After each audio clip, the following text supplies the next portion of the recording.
Hello everyone, this is me Saurabh, English faculty of Mount Litra G School Jhansi, and today we are going to study chapter of class 11th, which is Discovering Tut The Saga Continues, written by A.R. Williams. So let's begin about this chapter today. So the first thing is about the author. A.R. Williams or N. Williams is a former senior writer for National Geographic magazine and online news. Her specialization is in the field of archaeology, about which she writes features about places varying from Egypt to as far as Alaska. These appear as a monthly piece for the Ancient Worlds section of the National Geographic magazine. She also writes about any new discoveries which she finds anywhere happening in the world. Okay, so now let's continue with the introduction of this chapter. Discovering Tut, the saga continues, gives an insight into the mystery surrounding the life and death of Tutankhamun, the last teenage ruler of the powerful Pharaoh dynasty that had ruled Egypt for centuries. He was the last of his family's line, and his funeral brought an end to this powerful dynasty. Not much is known about his family. So this was the introduction of the chapter, and now we are going to begin with the summary of the chapter now. King Tut's mummy was one of the first mummies to be taken for a CT scan. As the mummy of King Tut was glided for performing a CT scan, angry winds stirred and dark clouds covered the stars. His scan was being done to unearth the mysteries that had surrounded his death. Tourists had lined to pay their respects to the mummy of the famous Egyptian king Tutankhamun and made speculations about his untimely death. The mummy was in a very bad state according to Jahi Habas, who was Secretary General of Egypt's Supreme Council of Antiquities. King Tut's tomb was first discovered in 1922. This point is important for you all guys. 1922 by Howard Carter, a British archaeologist. Tut was found buried with numerous funerary treasures in a coffin made of pure gold. As we can assume that he was a very rich person, that's why the treasures found included precious collars, inlaid necklaces and bracelets, rings, amulets, a ceremonial apron, sandals and sheaths for his fingers and toes. And here the treasure are till date the richest royal collections ever found.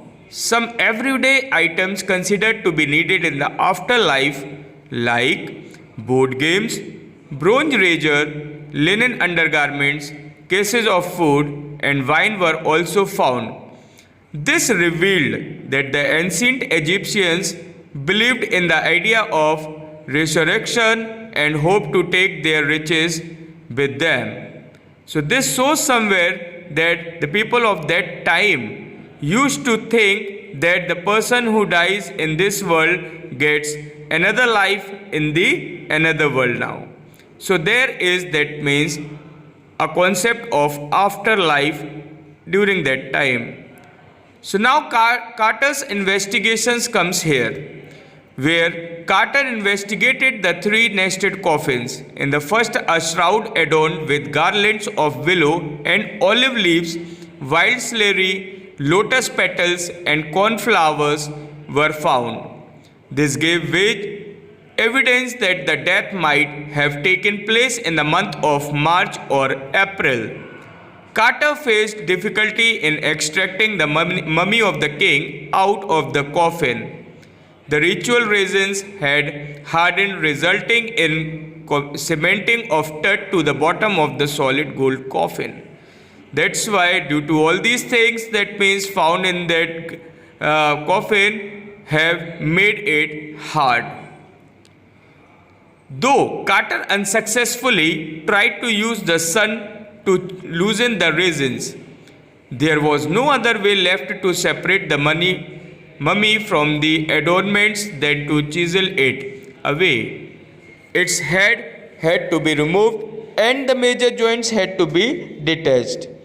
The only ground for Carter to defend himself for chiseling Tut was that thieves would have ripped the body apart to rob the gold if he had not chiseled it. So that's why it was a decision of Carter. As the archaeology changed with the advent of time, it focused more on details of life and mysteries of death than on treasures. Some 40 years after Carter's discovery in 1968, a startling fact was revealed. In the discovery of an anatomy professor who had x-rayed the mummy, he claimed that the breastbone and the front ribs of the mummy were missing. And how did it happen? Nobody knows. So, Tut's family history. Now we are going to start with the family of the Tut's family now, where Amenhotep III, Tut's father or grandfather, ruled for almost 4 decades during the 18th dynasty, Golden Age. He was succeeded by his son Amenhotep IV, who pioneered one of the odd periods in the history of ancient Egypt. He made some drastic and unpleasant changes. He promoted the worship of the Aten, the sun disk, and changed his name to Akhenaten. He moved the religious capital to the new city of Akhenaten. So here this was the drastic change which took place during the time of Amenhotep. And now he made some drastic unpleasant changes. He destroyed the images and temples of Amun, a major god. After his demise, a ruler named Usman-Kare reigned for a brief time. Finally, Tutankhaten, the name was later changed to Tutankhamun, took the throne and restored the old order destroyed by his predecessors. He reigned for about 9 years. So right now, the name which was Tutankhaten has been changed to Tutankhamun and now has started improving everything, that was restoring the old order which was destroyed by his predecessors. So now this was the change which came in the empire of Tutankhamun during his era, or we can say during his time. Okay, Tutankhamun or King Tut, as he is widely known today, died as a teenage pharaoh, ancient Egyptian king, and was buried laden with gold. He was the last heir of the family of rulers who had ruled Egypt for centuries. His unexpected demise was a big event, and the reasons for his death remained unclear. 2 of the biggest questions are still unanswered about him. How did he die, and how old was he at the time of his death?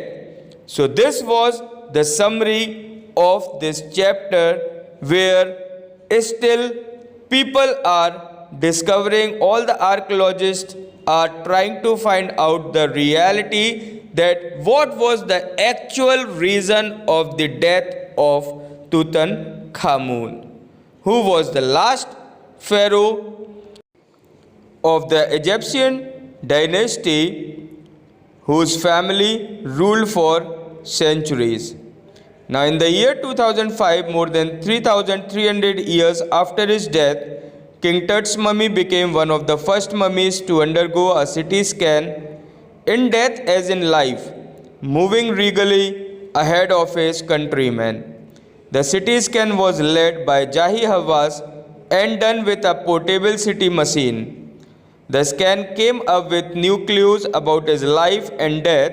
It proved precise data for an accurate forensic reconstruction of King Tut.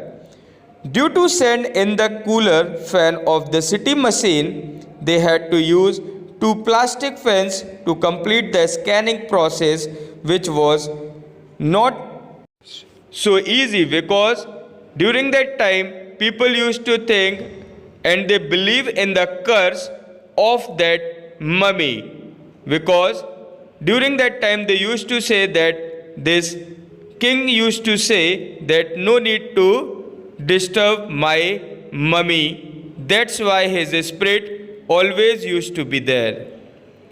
Tut's body was examined over a computer screen with the help of the CT scan. It showed a grey head, neck vertebrae, a hand, several images of the rib cage, and a transection of the skull. After collecting the data for scan, the pharaoh was sent back to the place he belonged, that is, his coffin. It was a relief for Jahi Habbas, as nothing had gone wrong with the mummy. So here they were afraid, but at last finally they got relief because nothing gone wrong. Okay, so now after their observations, when they left, the wind had stopped and the surrounding came to a deathly silence.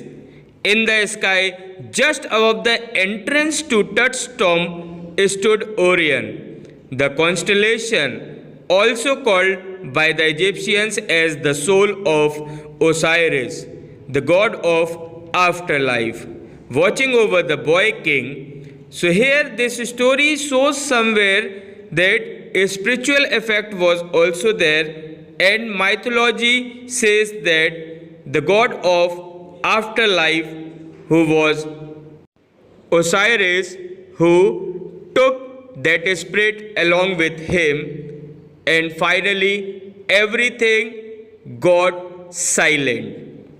Okay, so now this was the summary of the chapter, which is Discovering Tut. The saga continues. So now I hope that you must have understood the story, and now few question answers are here for you for your practice. My first question is, why was King Tut's body subjected to repeated scrutiny? And the answer is, King Tut's body has been subjected to repeated scrutiny for the riches it was buried with. There has also been a lot of speculations about the manner of his death and the time of his death. So finally, this was the reason that why his body was subjected to repeated scrutiny. Now the question number 2 is, list the deeds that led Ray Johnson to describe Akhenaten as wacky.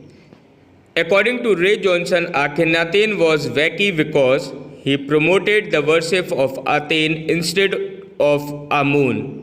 He moved the religious capital from Thebes to the new city of Akhenaten, smashed Amun's images, closed Amun's temples, and changed his name to Akhenaten, or servant of Aten.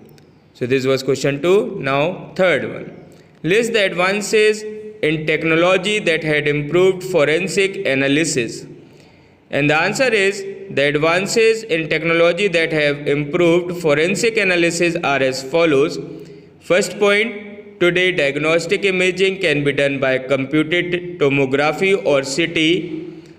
Second point, in CT hundreds of X-rays in cross-section are put together like slices of bread to create a three-dimensional virtual body. And the last one, third point is, the X-ray images in cross-section can scan even the intricate structure by reducing it to its slices in millimeters. So finally, this was the summary as well as the question answers of this chapter, Tutankhamun. Okay, now I hope that you must have understood the summary and the question answers completed in this video. Thank you so much. We will meet again in the next video with another chapter. Till then, stay safe, stay at home. Thank you so much.